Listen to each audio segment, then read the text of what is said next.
Hello everyone, नमस्कार सभी को।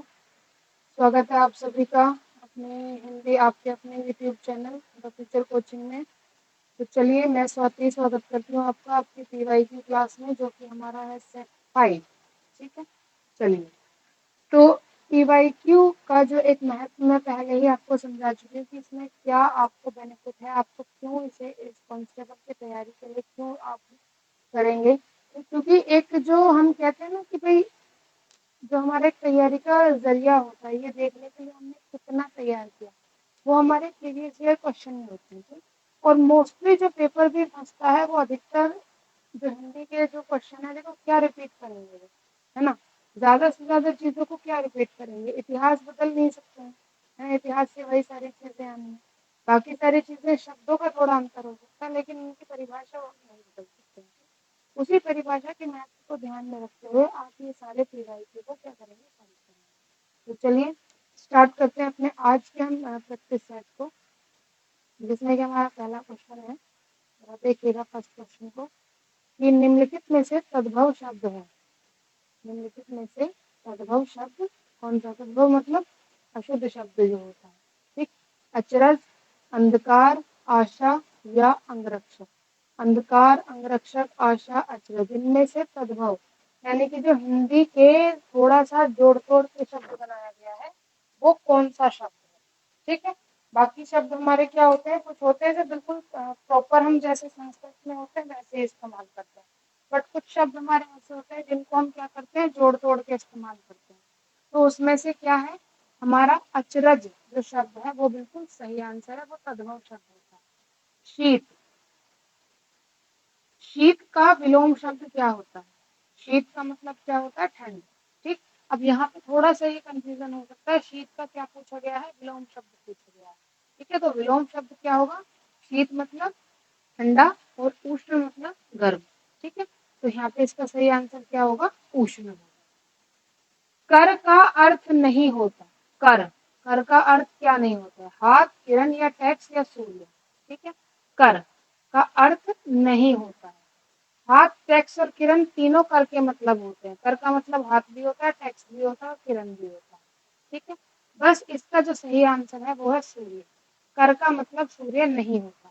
ठीक है, जो कठिनाई से मिलता है के लिए एक शब्द क्या होगा। ठीक, जो कठिनाई से मिले उसके लिए एक शब्द क्या होगा। दुर्गम, अगम, सुलभ, दुर्लभ या फिर सुलभ। ठीक, दुर्गम क्या होता है, दुर्गम का मतलब होता है कि जो काफी ज्यादा कैसा हो, देखो दुर्गम और दुर्लभ, जो कठिनाई से मिलता है वो दुर्लभ होता है। ठीक है, दुर्गम का मतलब होता है काफी दूर, जिसको हम कह सकते हैं काफी दूरगामी चीजें जो होती हैं वो दुर्गम चीजें कहलाती हैं। ठीक, कि भाई ये चीज हमें बिल्कुल मिल ही नहीं रही है, तो वो दुर्गम चीजें कहलाती है, दूरगामी चीजें। दुर्लभ, जो मिल तो गया लेकिन बहुत ज्यादा कठिनाई से मिला है, ठीक है, उसको हम क्या कहते हैं, दुर्लभ कहते हैं। अगम क्या हो गया, आना, सुलभ क्या हो गया, आसान तरीके से प्राप्त हो जाना। अनिल और अनल का सही अर्थ देने वाले शब्द का युग्म क्या है। ठीक, देखो अब सीधे आप अगर ऑप्शन पे जाओगे तो यहाँ ये आपको कंफ्यूज करेगा थोड़ा सा। अनिल का मतलब क्या होता है, अनिल का मतलब क्या होता है, अनिल का मतलब होता है वायु, और अनल का मतलब क्या होता है, आग।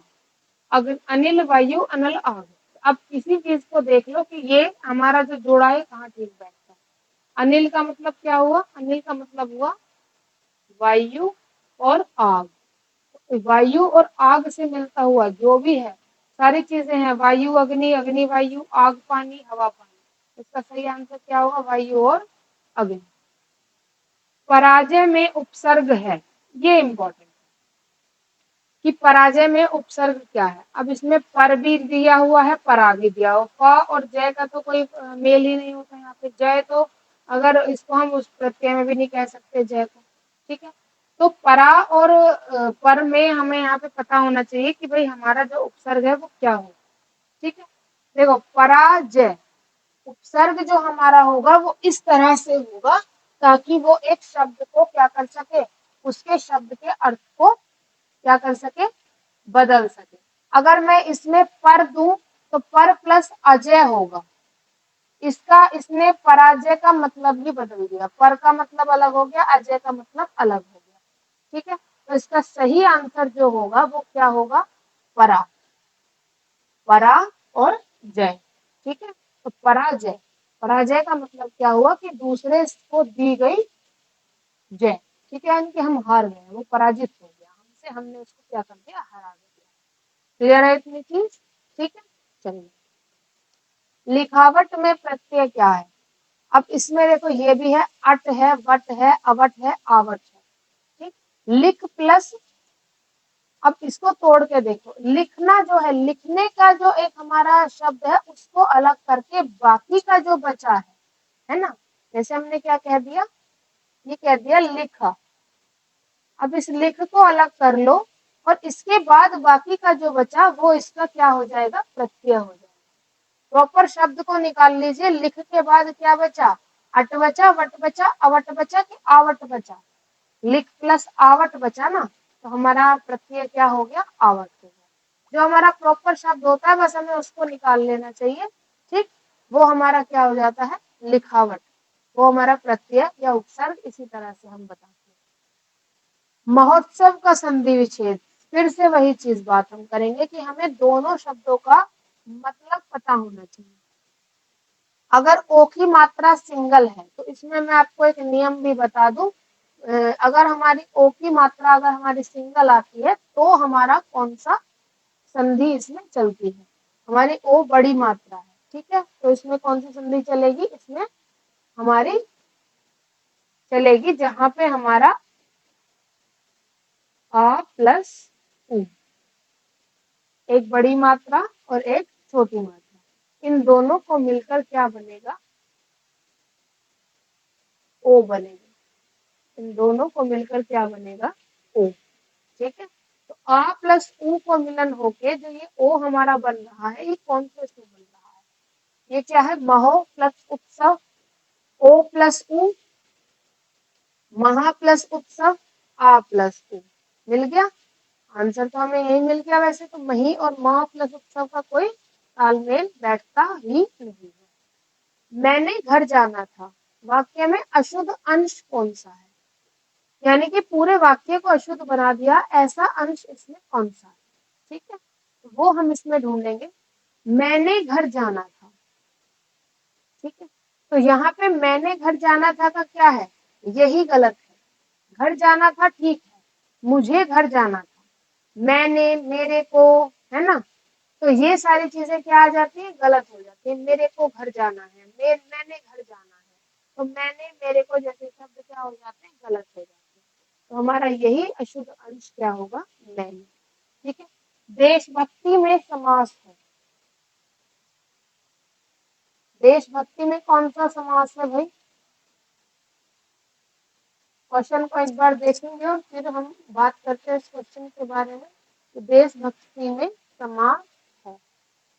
देशभक्ति का मतलब क्या होता है, देशभक्ति एक भाव है ना, जो किसी व्यक्ति के व्यक्तित्व को बता रहा है। देशभक्ति क्या है, एक भाव है जो किसी व्यक्ति के व्यक्तित्व को बताता है।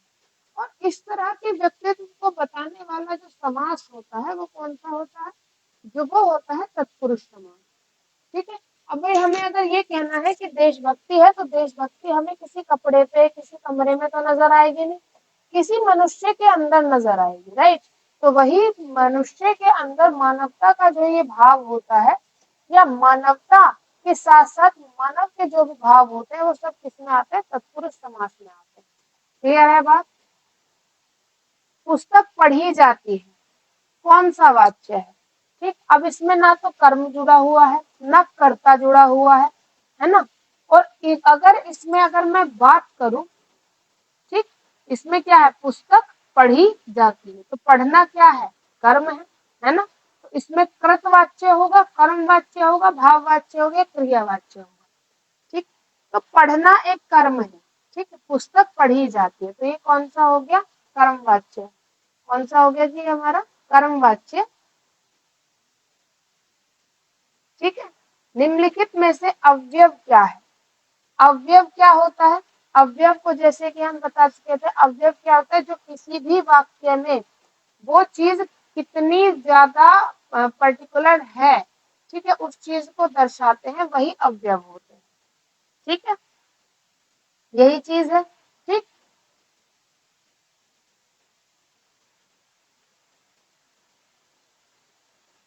अब आप जरा इस क्वेश्चन को देखिए और बताइए कि इसमें अवयव क्या है। ठीक, फटाफट जल्दी।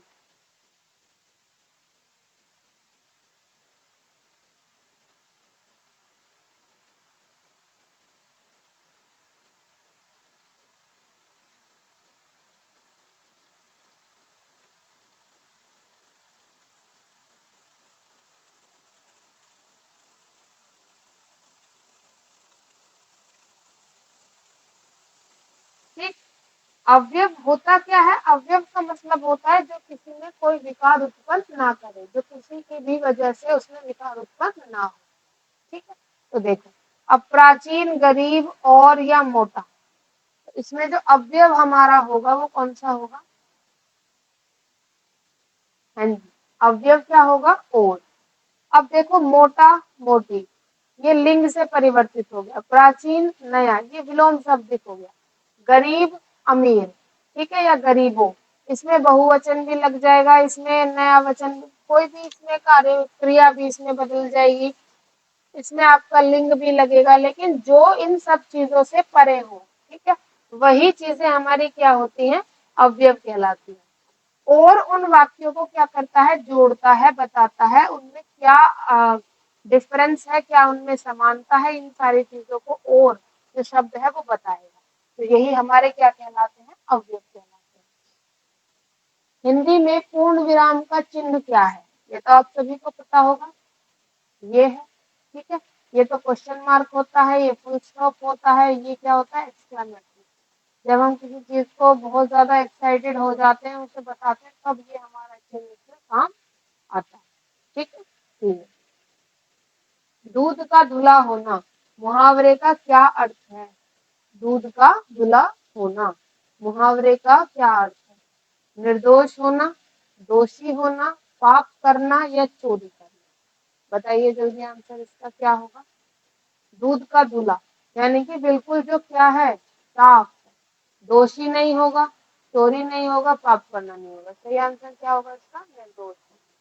ठीक है, जिसकी लाठी उसकी भैंस, लोकोक्ति का सही अर्थ क्या है? ठीक, जिसकी लाठी उसकी भैंस, यानी कि जिसके पास शक्ति है, कार्य भी उसी का संपन्न होगा। ठीक है, जिसके पास शक्ति है वो आराम से अपने कार्य को कर लेगा। तो शक्तिशाली आदमी मूर्ख होता है? गलत। शक्ति संपन्न आदमी अपना काम बना लेता है? सही। बुद्धि संपन्न आदमी अपना काम बना लेता है? नहीं। बुद्धि संपन्न आदमी चालाक होता है? जिसकी लाठी उसकी भैंस के लिए हमारा बी ऑप्शन बिल्कुल सही है। जिसके पास शक्ति होती है वही व्यक्ति अपना काम आसानी से बना लेता है। वीर रस का स्थायी भाव क्या है? वीर रस का स्थायी भाव क्या होगा? उत्साह। बाकियों की अगर मैं बात करूं, क्रोध, भय, विस्मय। ठीक है, ये जैसे भय की अगर हम बात करें तो ये किसका होगा? जो हमारे जितने भी हमारे रस होते हैं, है ना, रस हमारे कौन कौन से हो गए? श्रृंगार रस हो गया, है ना, और श्रृंगार रस के दो पार्ट हमारे आ गए, संयोग रस हो गया, वियोग रस हो गया। ठीक है, ये सारी चीजें हमारी किस में आ जाती है? रस में आ जाती है।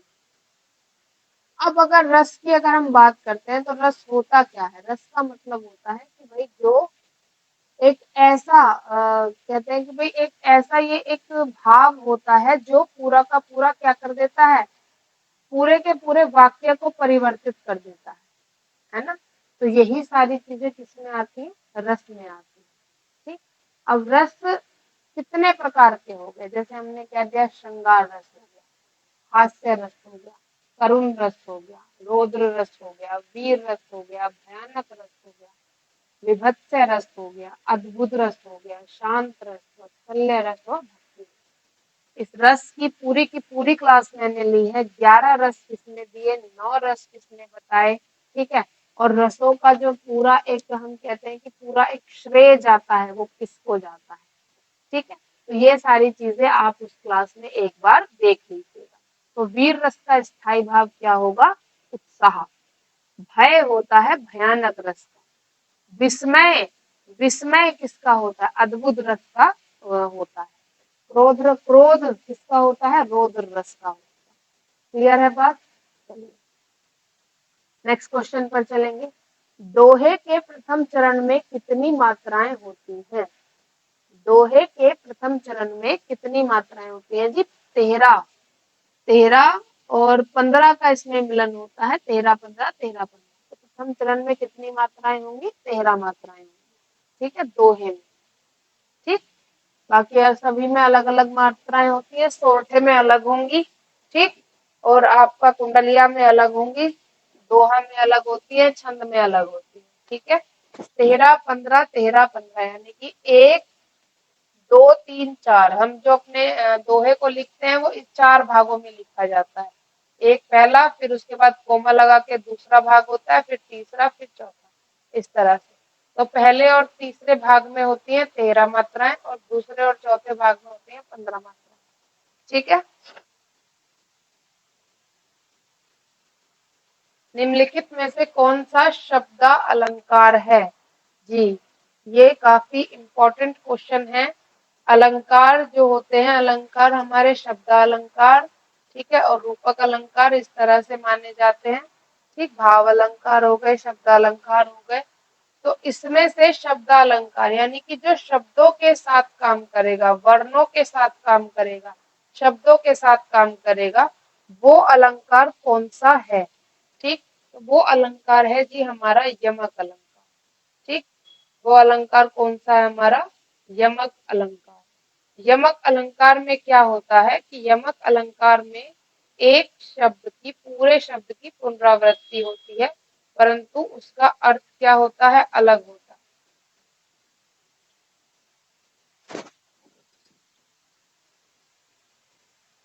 मम्मी गाड़ी आ गई हो तो मना कर दिया करना कि स्कूटी से जाएगी। गाड़ी आ गई हो तो मना कर दिया।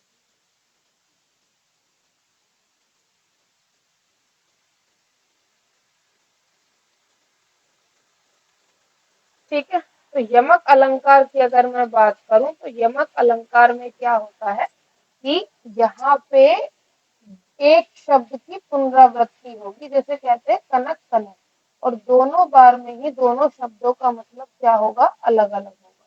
ठीक है, तो ये क्या होते हैं? ये शब्द अलंकार के उदाहरण होते हैं। क्लियर है बात? नेक्स्ट क्वेश्चन पर चलेंगे। निम्न में से तालव्य ध्वनि कौन सी है? ठीक, तालव्य मतलब जो तालु की सहायता से बोली जाए, जिस ध्वनि को बोलने में हमारा जो तालु है वो क्या हो जाए, जो हमारी जीभ है वो तालु से जुड़ जाए। ठीक है, तो ट प श क, जीभ किससे टच होनी चाहिए? तालु से टच होनी चाहिए। ठीक, तो हमारा कौन सा है ऐसा? ट श, जीभ का मध्य भाग किससे टच हो रहा है? तालु से टच हो रहा है, और वो हमारा जो ध्वनि है वो कौन सी है? श ध्वनि। ठीक है, निम्न में से कौन सा वर्ण अघोष है ना? ये जो वर्णों के भाग होते हैं ये बहुत सारे होते हैं, जीवा के आधार पर, उच्चारण के आधार पर, या हम कहेंगे ये हमारे स्वरों के आधार पर हो गए, घोष हो गए, संघोष हो गए। ठीक, ऊष्मा यानी कि जो हमारे मुख से गर्म हवा निकलती है उसके आधार पर वर्णों का अलग अलग तरीके से भेद बताया हुआ है। ये भी क्लास में मैंने आपको बताया हुआ है, एक बार आप क्लास को जरूर देखें, फिर आप ये सारे PYQs को बहुत आराम से कर पाएंगे। ठीक है, चलिए, तो ये कहते हैं निम्न में से कौन सा वर्ण अघोष है? ठीक, अघोष वर्ण कौन सा होगा इसमें से? अघोष वर्ण होगा क। ठीक है, अघोष और संघोष। अब देखो, मुझे भी ये चीज पता चलनी चाहिए कि आप लोगों ने क्लास देखी है या आप लोग उस चीज को, कंटेंट को पढ़ रहे हैं, नहीं पढ़ रहे हैं। तो आप मुझे, जैसा कि मैं हर एक PYQ से आपको एक क्वेश्चन आपको खुद करने के लिए देती हूँ, तो इसमें ये संघोष और अघोष वर्ण का है कि आप मुझे वर्ण के प्रकार, जितने भी तरह के उनका डिवीजन किया गया है, ये आप मुझे पढ़ेंगे और तब मुझे आप बताएंगे कमेंट बॉक्स में कि संघोष वर्ण किसे कहते हैं और अघोष वर्ण किसे कहते हैं। ठीक है, चलिए, फिर नेक्स्ट क्वेश्चन ये कहते हैं कि निम्नलिखित में से कौन सा शब्द स्त्रीलिंग है और हमेशा ही किसमें रहेगा, स्त्रीलिंग में ही रहेगा। ठीक है, देखिए क्वेश्चन, निम्न में से कौन सा शब्द स्त्रीलिंग है? उपहार, ग्रंथ, मस्तक या रचना। ठीक है, उपहार, ग्रंथ, ग्रंथ हमेशा पुल्लिंग में आता है, मस्तक हमेशा पुल्लिंग में आता है, उपहार, उपहार हमेशा पुल्लिंग में आता है, लेकिन जो रचना शब्द है ये हमेशा किसमें रहेगा, स्त्रीलिंग में रहेगा। ठीक है, चलिए, निम्न में से कौन सा शब्द पुल्लिंग है, जो हमेशा पुल्लिंग ही रहेगा, वो कौन सा शब्द होगा, वो हमारा कौन सा होगा, इच्छा, रक्षा, योग्यता। तो आ से ही हमें ये चीज किसमें पता चल रही है कि हाँ ये किसमें है, स्त्रीलिंग में। पर अगर राष्ट्र की बात की जाए तो ये हमारा कौन सा शब्द है, ये पुल्लिंग शब्द है। चलिए नेक्स्ट क्वेश्चन को पढ़ेंगे और इसका आंसर अपने पास नोट करके रखेंगे। किस शब्द का प्रयोग सदा बहुवचन में होता है, और ये हमेशा ही जो ये शब्द है ये हमेशा ही पुल्लिंग में रहेंगे। ठीक है, और जो बाकी के आपके जैसे हमने कह दिया सदा बहुवचन में, जो ये शब्द हमने बताया राष्ट्र है, इसका स्त्रीलिंग नहीं हो सकता, रचना है इसका स्त्रीलिंग, इसका पुल्लिंग नहीं हो सकता। ठीक है, तो सदा बहुवचन में कौन से शब्द रहेंगे उस चीज को आप जरा देखें। ठीक, सदा बहुवचन में कौन सा शब्द होगा, लड़का, लड़की हो जाएगा, घोड़ा, घोड़े का घोड़ी, वधु का वर। ठीक है, तो हमेशा बहुवचन में क्या रहेगा, प्राण, प्राण का स्त्रीवचन नहीं हो सकता। इस तरह से आप भी कर सकते हैं। ने किस कारक का चिन्ह है, तो यहाँ पे जो हमें ये दिए हुए हैं आप इनसे ही यहाँ पर क्या कर सकते हैं, बता सकते हैं। इसे कहते हैं ना कि कर्ता ने, क्या कहते हैं, एक हमारे पास जो वो एक छोटा सा एक कहते हैं ना कि भाई कर्ता ने कर्म को, कर्ता ने कर्म को। ठीक है, तो ने और को आ गया। अब देखो यहीं पे देखो, कर्ता कर्म करण संप्रदान, तो कर्ता ने कर्म को करण से संप्रदान के लिए, तो ने किसके साथ आ गया, कर्ता के साथ आ गया। ठीक है, निम्नलिखित में से सर्वनाम क्या है, सर्वनाम क्या होता है, जो संज्ञा के स्थान पर इस्तेमाल किया जाए। घर, आप, पहाड़, नदी। घर एक संज्ञा है, पहाड़ एक संज्ञा है, नदी एक संज्ञा है। ठीक है, बचा क्या, आप। ठीक है, बचा क्या, आप। आप जो है वो क्या है, एक सर्वनाम है जिसे हम संज्ञा के स्थान पर इस्तेमाल करते हैं। निम्नलिखित में से विशेषण क्या है,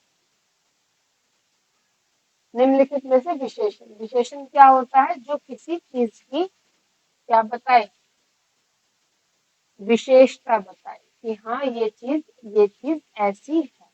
ठीक है, लंबी है, छोटी है, मोटी है। ठीक, तो जिस जो किसी चीज की विशेषता बताए वही हमारा क्या होता है, उसका क्या रहता है, विशेषण कहलाता है। ठीक है, हमें यहाँ पे कंफ्यूजिंग ऑप्शन हमारे पास यहाँ पे है, लंबाई, समझ, अफा और शान। विशेषता क्या होगी, लंबाई एक मेजरमेंट होता है, बुढ़ापा एक भाव है। ठीक है, समझ एक भाव है, लेकिन शांत जो है ये विशेषता होती है। ठीक है, ये क्या होती है, विशेषता होती है, शांत है व्यक्ति। ठीक, तो यहाँ पे इन चीजों का ध्यान रखते हुए भी आपको इन सारे क्वेश्चंस के आंसर को देना है। ठीक है, यहाँ तक चीज क्लियर है। फिर आगे ये कहते हैं कि भाई प्रेरणार्थक क्रिया कौन सी है। ठीक, बताइए प्रेरणार्थक क्रिया कौन सी। प्रेरणार्थक क्रिया का मतलब क्या होता है कि मान लो जैसे कोई चीज है, हमें किसी को कुछ कहना है ना, तो प्रेरणार्थक में आप ऐसे समझ सकते हो कि भाई हम किसी को कुछ बताने की कोशिश कर रहे हैं, किसी को कुछ सुनाने की कोशिश कर रहे हैं, वो प्रेरणार्थक होती है। ठीक है, तो ये एक इसकी शॉर्ट ट्रिक होती है, याद रखने की हर एक चीज की होती है। ठीक, गिरना, बोलना, कहना या सुना,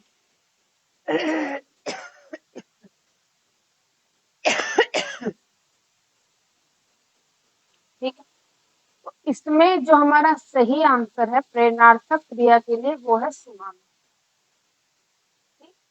लड़के ने पुस्तक पढ़ी है, वाक्य में कौन सा काल है?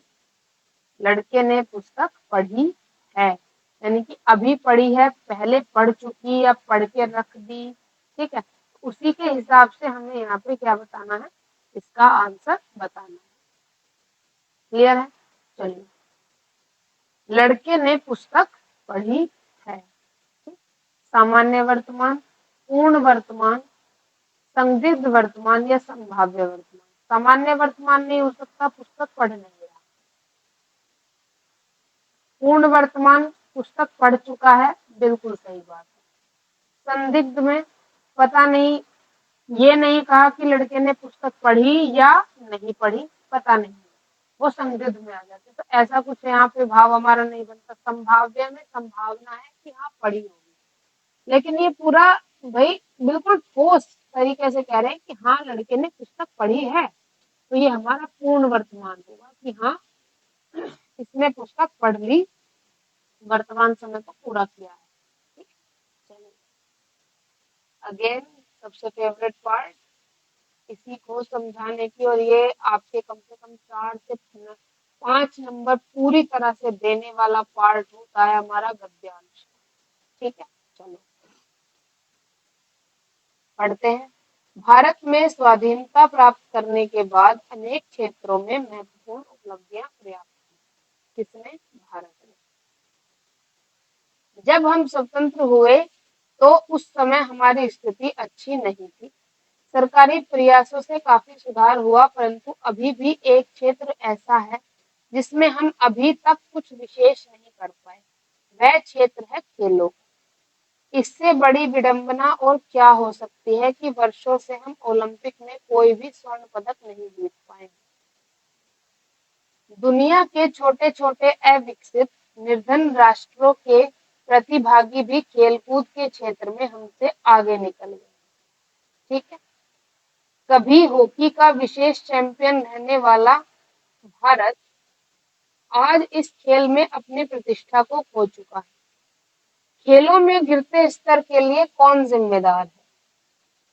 एक और सरकार की उदासीन दोषपूर्ण सरकारी नीतियां, दूसरी ओर विभिन्न खेल संघों की गुटबाजी, खिलाड़ियों के लिए सुविधाओं व प्रशिक्षण का सर्वथा अभाव या कुछ और प्रतिभागियों के भाग लेकर खाली हाथ लौटने पर सभी एक दूसरे को दोषी बताते हैं। कारण चाहे जो हो, इतना तय है कि हम खेलकूद को राष्ट्रीय सम्मान का पर्याय नहीं मानते। अभाव प्रतिभागियों का नहीं, अभाव है तो लगन का, प्रोत्साहन का, संकल्प का और मुंहतोड़ जवाब देने वाले जीवन। ठीक है, ये कहते हैं गद्यांश का उपयुक्त शीर्षक क्या हो सकता है? स्वतंत्रता प्राप्ति, खेलों का गिरता स्तर, ओलंपिक पदक, राष्ट्रीय प्रतियोगिता। देखो ये यहाँ पे बात की गई है खेलों के गिरते स्तर की, तो सही आंसर हमारा क्या होगा? खेलों का गिरता स्तर। ठीक है, खेलों के गिरते स्तर का कारण नहीं है दोषपूर्ण नीतियां, संघों की गुटबाजी, सुविधाओं का अभाव या खेलों के लिए राष्ट्रीय सम्मान। एक बार इसके लिए आप जितना ये अंडरलाइन चीजें हैं आप उनको देखिए। ठीक है, मैं इसको यहीं से थोड़ा ऊपर नीचे करूंगी। ठीक, और आप इसका आंसर देंगे। ठीक, अब खेलों में गिरते स्तर का कौन जिम्मेदार है? एक और सरकार की दोषपूर्ण नीतियां, दूसरी ओर विभिन्न संघों की गुटबाजी, खिलाड़ियों के लिए सुविधा और प्रशिक्षण का अभाव। ठीक है, ये तीनों चीजें तो हमारी होगी। ठीक, दूसरी चीज जो गिरते स्तर का कारण क्या नहीं है वो चीज हमें बताइए। कौन सा नहीं है? खेलों के लिए राष्ट्रीय सम्मान जो कि दिया जाता है। ठीक है, तो जो गिरते स्तर का कारण तो यही तीनों चीज हमने पढ़ लिया, यही वहां पर नहीं था। खेलों पर नकारात्मक प्रभाव पड़ता है। किस चीज का नकारात्मक प्रभाव पड़ेगा? खिलाड़ियों को सुविधा देने से, अभ्यास करने से, आपसी गुटबंदी होने से या खिलाड़ियों को सम्मान देने से। नकारात्मक प्रभाव किससे पड़ेगा? आपसी गुटबंदी से। ये तो खेल के पार्ट है भाई, इनसे तो कोई नकारात्मकता आ ही नहीं सकती। आपसी गुटबंदी जो होगी वही खेलों को क्या करती है, एक तरह से उनके स्तर को गिरा देती है। ठीक है, ये कहते हैं गद्यांश के अनुसार राष्ट्र की उपलब्धियों में नहीं है। गद्यांश के अनुसार राष्ट्र की उपलब्धियों में क्या नहीं है भाई। ठीक, गद्यांश आपने पूरा पढ़ा, उसके अनुसार राष्ट्र की उपलब्धियों में क्या नहीं था, खेल नहीं था।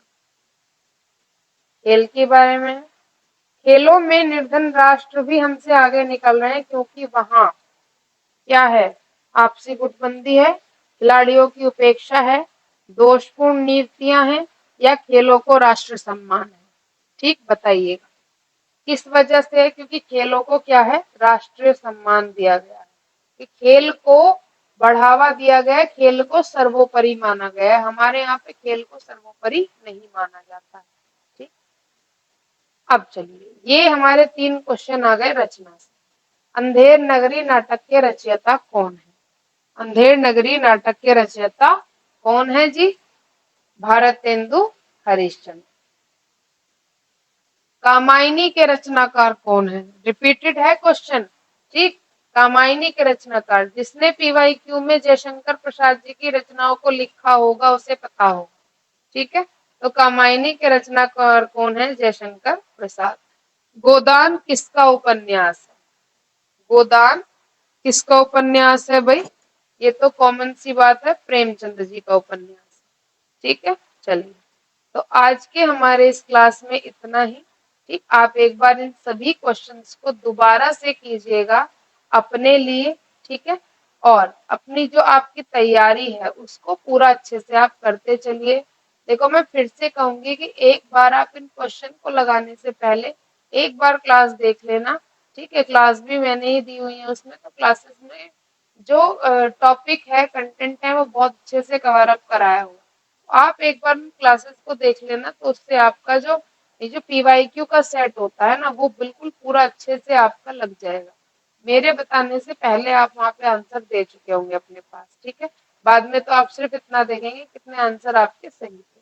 ठीक है, चलिए, मिलेंगे नेक्स्ट क्लास में, तब तक के लिए थैंक यू सो मच।